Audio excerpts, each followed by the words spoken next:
Psychology कही थाए जो स्त्री प्राइवेट पार्ट माने हेउची बिया छोट होई थाए तेबे तांको सेक्स करिबा द्वारा कष्ट भी अधिक होई थाए।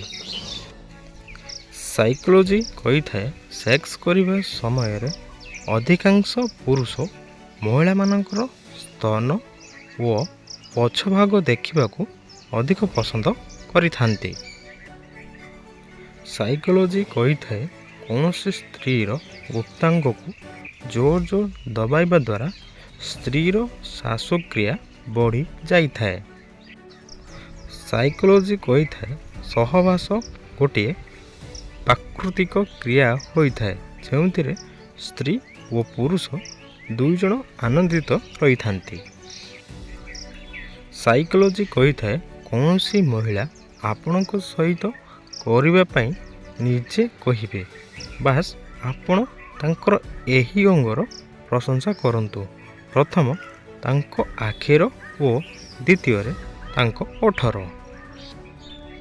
साइकोलॉजी कही थाए एक रिसर्च अनुसार सकाळ 4टा रु 6टा मध्य सेक्स करिबा बहुत भल होई थाए कारण एही समय रे महिला माने अन्य समय तुलना रे अधिक संतुष्ट होई थांती।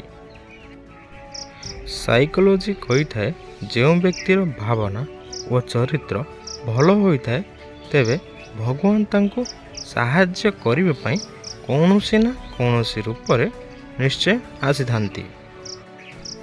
साइकोलॉजी कही थाए एक सर्वे अनुसार जो पुरुष दाढ़ी रखि थांती तेबे से निज महिला साथी प्रति कम सचोट होई थांती।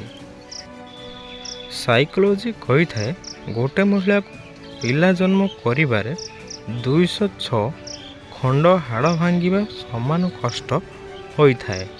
जदि गोटे पुरुषर एतिक कष्ट हुए तेबे तांकर मरण भी होई पारे।